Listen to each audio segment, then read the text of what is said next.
To understand SQL joins, let's create one new class within this data package and let's name it as book data source, and let's create database instance as a constructor, and within the application module function let's create a object for books data source, and we can simply say book data source and simply pass the database instance using database factory dot database. Within this class, let's create a table for books. So we can simply say object books and we can extend to table class. Within this table, let's add column for id equals integer. We can give name as id and use auto increment. And let's have a title where title equals varchar. We can give column name as title and max length as 150. And let's create one more table for authors. So we can say object authors and let's extend to int id table. So using this int id table, we don't have to specify the primary key and it will be auto generated. And within this table, let's have a column for author name. It will be varchar and we can refer name as name and maximum length as 100. Now within this books table, we can have author id equals reference and we can refer as author id and we can specify the table for authors. So using this reference function, we are creating the relation between these books and author table. And finally, we can override the primary key. Override well primary key equals primary key and we can pass the id since we will be using this id as a primary key for this books table. Now before performing any join operations, let's create the table and insert some data.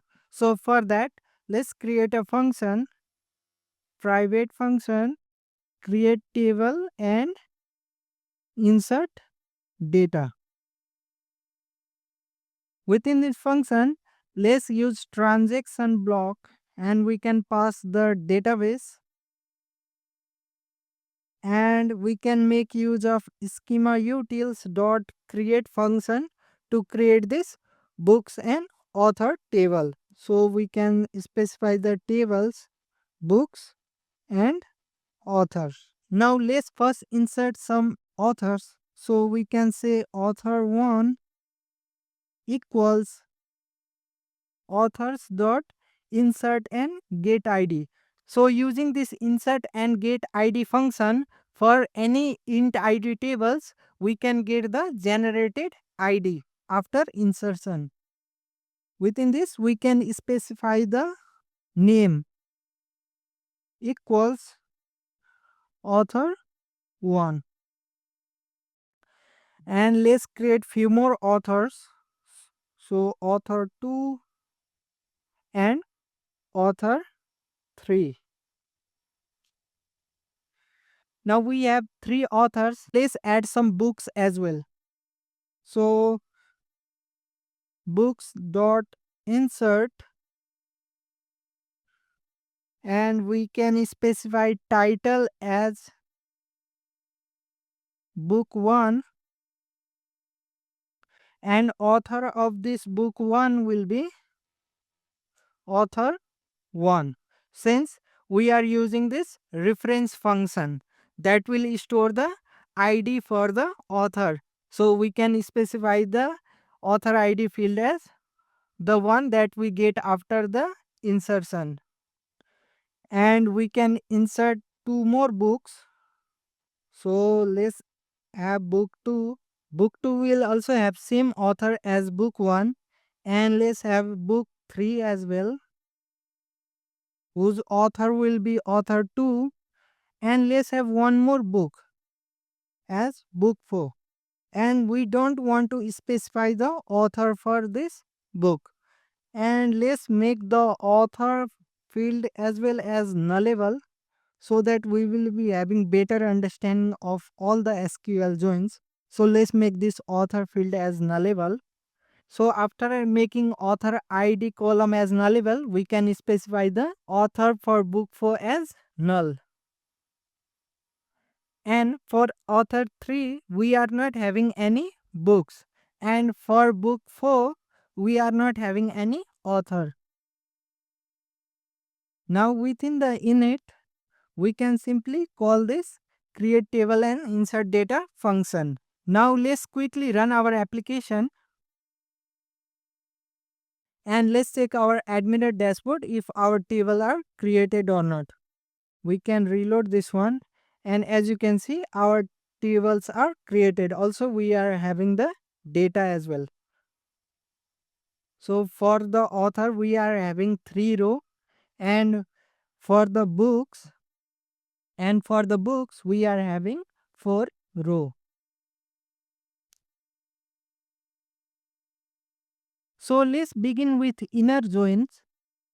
So let's create a private function inner join,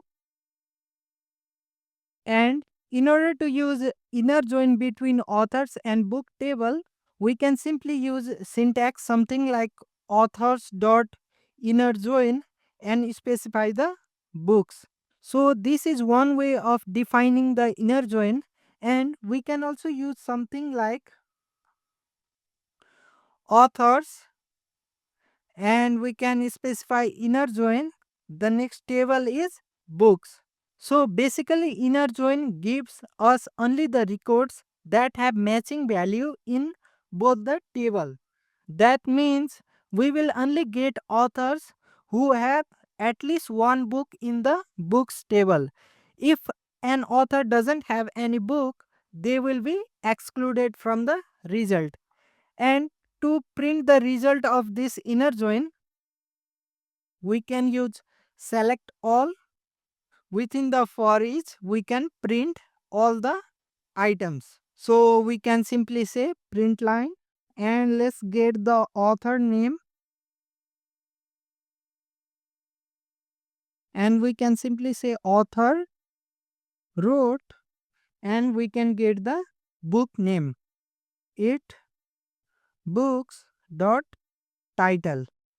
So we will be getting all the authors along with the title of the books that they wrote. Let's also have one more print line over here. Now we can comment this create table function and call this inner join. Now we can simply rerun our application. Okay, we see no transaction in context. So in order to resolve this, we can simply have a transaction block. We can pass the database instance and move this inner join function within this transaction lambda. So now if we rerun our application again, as you can see, we get only the authors who has written at least one book. So author 1 wrote book 1, author 1 wrote book 2, and author 2 wrote book 3. And we don't see this author 3 since author 3 is not the part of any books. So inner join will always return only the records that have matching values in both the table. Let's copy this inner join function, paste it over here, and we can simply rename it to left join. For left join, we can use left join instead of the inner join. Left join returns all row from the author table which is on the left side along with the matching row from the books table which is on the right side If the author doesn't have a book, we will still see their name, but the book field will be shown as null in case author hasn't written any book. So this left join is helpful when we want to list all the authors even if they haven't written any books. So let's invoke this left join function and rerun our application again. And as you can see, it returns all the authors since author is on the left, and result of left join always includes all the rows from the left side. So we are having all the authors, but for author 3 we are having null since author 3 hasn't written any book. Now we can copy this left join function and let's define right join, and instead of left join we can use right join. Right join returns all the rows from the books tables since it is on the right side, and match author from the authors tables which is on the left side. So if book doesn't have a valid author, we will still see the book in the result with the author marked as null. So let's invoke this right join function as well and rerun our application. Here as you can see, right join includes all the books, and if the book doesn't have any author, then we are able to see the null. So result of right join always includes all the rows from the table which is on the right side, which is books. And we also have the full join. So let's define full join, and we can use full join. So full join basically combines result of left join and the right join.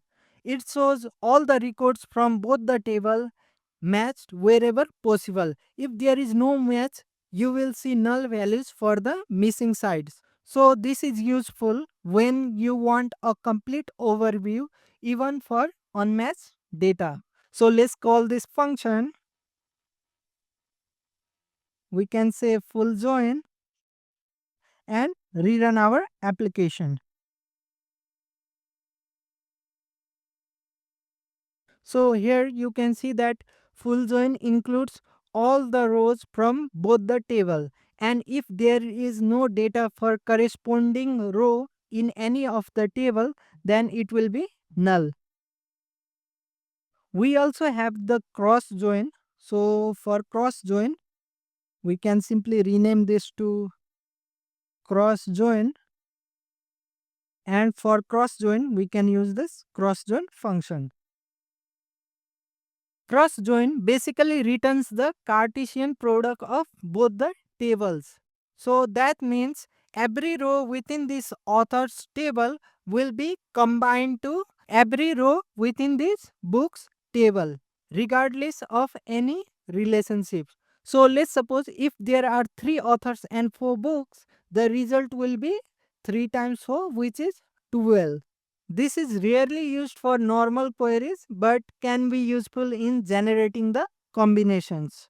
So we can simply call this function cross join and rerun our application. And for cross join, here you can see that all the rows in the author table is combined with all the rows in the books table. So author 1 is combined with all 4 books, author 2 is also combined with all 4 books, and author 3 is also combined with all books. So this way we can define various SQL joins using Exposed for the Postgres database. So let's have a quick summary. So inner joins gives us only the records that have matching values in both the tables. And left join returns all the rows from the table that we specify on the left side. And right join returns all the rows that we specified on the right side.